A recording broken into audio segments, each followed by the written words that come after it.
warahmatullahi wabarakatuh. Yang terhormat Bapak Afrani selaku dosen dari pembelajaran IPS dan teman-teman yang saya cintai serta saya banggakan. Di sini saya Din Sularamawati selaku moderator dan Olga Aginsa Oktaelsa sebagai pemateri akan menyampaikan materi yang keenam, yaitu strategi pembelajaran pada materi aktivitas ekonomi, perkembangan teknologi, dan permasalahan sosial. Kompetensi dasar yang pertama ada mahasiswa mampu mengetahui pengertian strategi pembelajaran pada materi aktivitas ekonomi yang berkaitan dengan sumber daya alam. Prinsip tindakan ekonomi yang berlaku umum. Yang pertama ada hemat. Hemat berarti tidak boros. Sikap hemat berlaku bagi semua tindakan ekonomi. Sebagai pengusaha harus bersikap hemat dalam menggunakan bahan bakar, listrik, bahan baku, dan biaya. Pengusaha yang hemat adalah orang yang bermoral. Penghematannya akan mendapat barang yang berkualitas tetapi dengan harga yang paling murah. Menjual barang yang murah dan berkualitas tinggi sangat membantu masyarakat sebagai konsumen. Terus yang kedua ada selalu menentukan skala prioritas. Menentukan skala prioritas merupakan prinsip umum dalam tindakan ekonomi. Dan menentukan skala prioritas diperoleh keuntungan yang lebih besar. Terus yang ketiga ada bertindak rasional. Pengusaha yang baik tidak akan melakukan sesuatu tanpa ada perhitungan, bahkan dihindari melakukan sesuatu yang didasarkan oleh tindakan untung-untungan. Bertindak rasional bertujuan agar tidak merugi. Yang keempat ada bertindak sesuai prinsip cost and benefit. Orang yang memiliki prinsip ekonomi cost and benefit selalu menghitung biaya atau cost yang harus dikeluarkan, yang menghitung seberapa besar manfaat atau benefitnya yang akan diperoleh sebagai hasil pengeluaran biaya tersebut. Secara umum, kegiatan ekonomi dapat dibagi menjadi 3, yaitu kegiatan produksi, distribusi, dan konsumsi. Para pengusaha harus senantiasa menerapkan prinsip ekonomi sebagai produsen, yaitu yang pertama ada memproduksi barang yang berkualitas tinggi, lalu memproduksi barang yang dibutuhkan masyarakat. Yang ketiga ada memproduksi barang yang harganya terjangkau masyarakat. Yang keempat memproduksi barang dengan biaya seminimal mungkin. Yang kelima menggunakan teknologi tepat guna dan ramah lingkungan. Para distributor atau pedagang perlu memperhatikan prinsip distributor seperti menjual barang yang dibutuhkan dengan sesuai selera masyarakat, menjual barang yang berkualitas baik, menggunakan saluran distribusi yang baik, memberikan pelayanan yang baik, memberikan pelayanan purna jual yang memuaskan, dan terakhir membeli barang semurah mungkin agar memperoleh keuntungan yang memadai dan terjangkau oleh masyarakat. Sebaliknya, bagi konsumen, sebaiknya melakukan prinsip ekonomi sebagai konsumen, yaitu diantaranya ada harus dapat memilih barang dan jasa yang benar-benar diperlukan. Yang kedua ada harus dapat memilih barang dan jasa yang berkualitas atau bermutu dan terjamin. Harus memperhatikan jumlah uang yang dimiliki. Jangan sampai terlalu banyak utang karena pengeluaran lebih besar daripada penghasilan atau pemasukan. Yang keempat, belilah barang atau jasa untuk memenuhi kebutuhan hidup yang diperluas, yaitu bermanfaat bagi orang lain. Lalu di sini ada hubungan sumber daya alam dengan kegiatan ekonomi. Sumber daya alam yang kita miliki harus dimanfaatkan untuk meningkatkan kesejahteraan masyarakat. Sumber daya alam yang ada sangat erat hubungannya dengan kegiatan ekonomi masyarakat. Setiap kegiatan ekonomi masyarakat sangat tergantung kepada sumber daya alam yang dimiliki di daerahnya. Untuk materi tentang ekonomi, guru tentu sudah menguasai dengan baik. Hal yang perlu dipikirkan sekarang adalah bagaimana mendidik siswa untuk dapat berbuat baik atau bermoral dalam melakukan tindakan ekonomi atau dalam memenuhi kebutuhan hidupnya. Yang pertama itu harus menanamkan sikap jujur. Salah satu ciri dari makhluk ekonomi yang bermoral adalah berperilaku jujur. Jika tidak jujur, maka dapat dikatakan sebagai orang yang tidak bermoral. Yang kedua, memenuhi janji. Pengusaha, pedagang, karyawan, dan siapa saja hendaknya berusaha memenuhi janji yang telah diucapkan. Yang ketiga, ada menghargai waktu. Orang yang menghargai waktu akan berusaha untuk terus-menerus berbuat baik dan bermanfaat.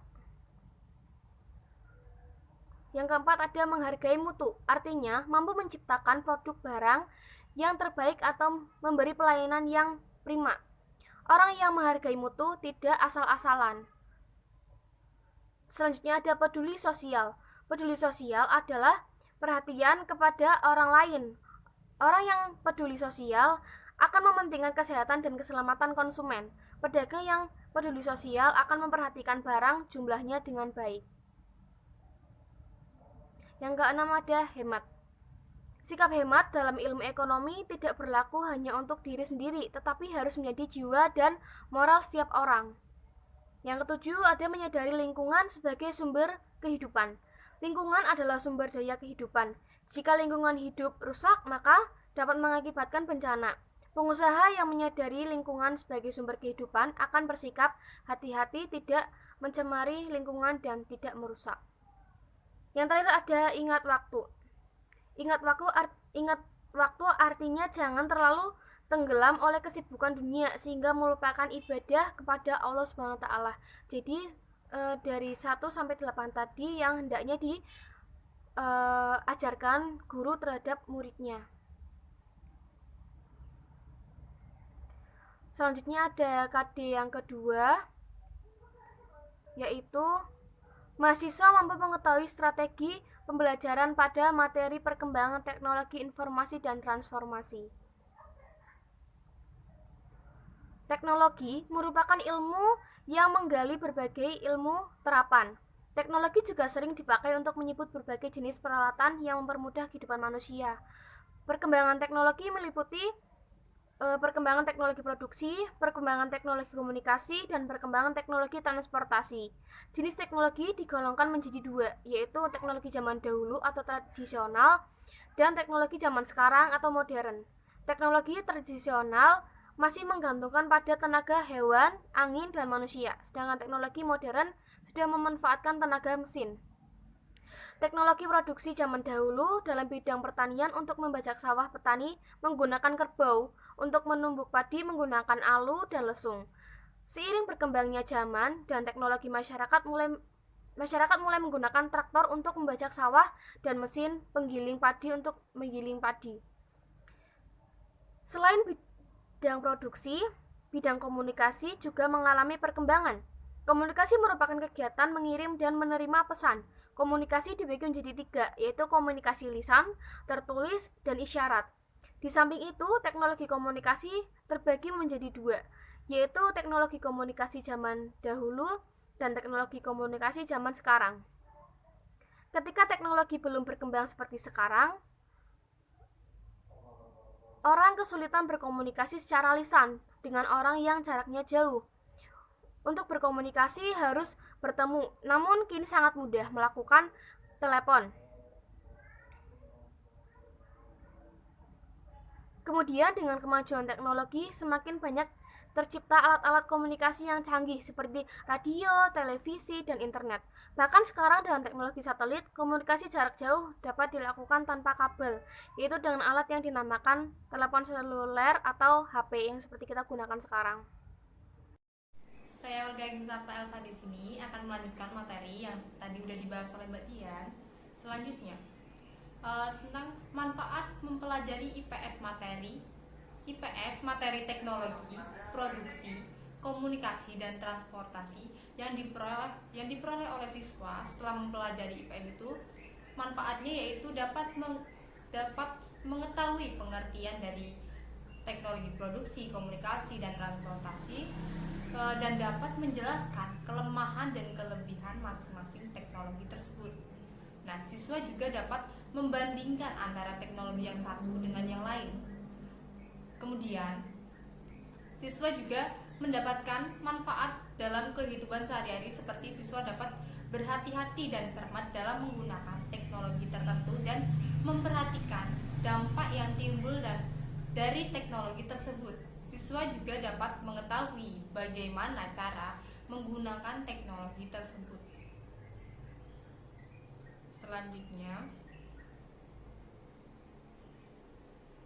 metode everyone is a teacher here, yang artinya setiap orang itu adalah guru. Jadi, metode yang memberi kesempatan kepada setiap siswa untuk bertindak sebagai pengajar terhadap siswa lain. Dalam proses belajar mengajar, tidak harus semua jadi dari guru atau siswa hanya duduk dan mendengarkan ceramah dari guru, tetapi siswa bisa mengajar siswa yang lainnya. Metode ini merupakan metode yang mudah bagi guru untuk memperoleh partisipasi kelas dan tanggung jawab individual.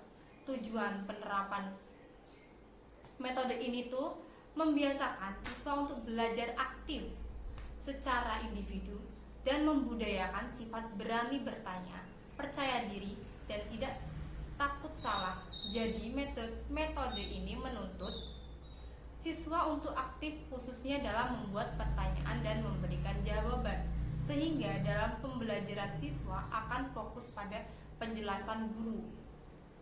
Metode ini memberikan kesempatan kepada siswa untuk menjadi guru bagi kawan-kawannya.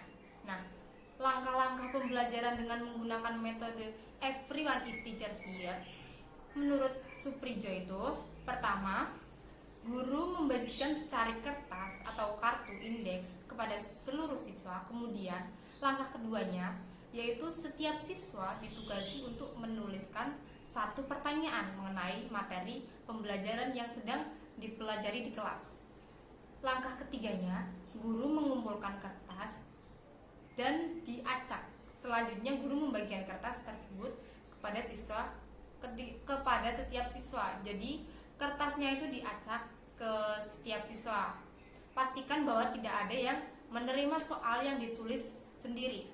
Selanjutnya, langkah keempat, guru menugasi siswa untuk membaca dalam hati pertanyaan pada kertas tersebut dan memikirkan jawabannya. Pada langkah kelima, guru memberikan kesempatan kepada siswa untuk membacakan pertanyaan tersebut dan menjawabnya dengan sukarela. Setelah jawaban diberikan selanjutnya, langkah keenam itu guru menugasi siswa lain untuk menambahkan atau menanggapi jawaban.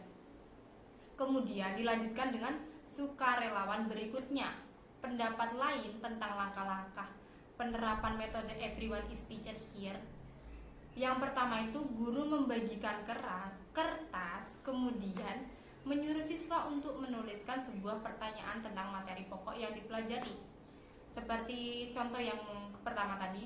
Selanjutnya langkah kedua, guru mengumpulkan kertas-kertas tersebut, kemudian kertas tersebut dikocok dan dibagikan kembali oleh guru secara acak kepada siswa dan diusahakan pertanyaan tidak kembali pada yang membuatnya. Kemudian langkah ketiganya, guru menugasi siswa untuk mengerjakan soal yang ia dapatkan. Selanjutnya langkah keempat, guru memberikan kesempatan kepada siswa yang sukarelawan untuk membacakan pertanyaan dan jawabannya. Pada langkah kelima, guru meminta kepada siswa lain untuk memberikan tanggapan atau melengkapi jawaban. Kemudian langkah keenamnya, guru dapat mengembangkan diskusi secara lebih lanjut dengan cara menyuruh siswa bergantian membacakan pertanyaan sesuai waktu yang sudah disediakan. Langkah ketujuhnya atau yang terakhir, guru membuat klarifikasi dan tindak lanjut atau follow up dari dua pendapat di atas. Dapat disimpulkan bahwa langkah-langkah pembelajaran materi perkembangan teknologi produksi, komunikasi dan transportasi dengan metode pembelajaran everyone is teacher here, yaitu pertama guru membagikan kertas kepada siswa. Kemudian mereka menuliskan sebuah pertanyaan. Habis ditulis pertanyaan dikumpulkan lalu diacak oleh gurunya, dibagikan lagi kepada siswa lain. Contoh dari pertanyaannya misalnya, apakah pengertian dari teknologi? Seperti itu.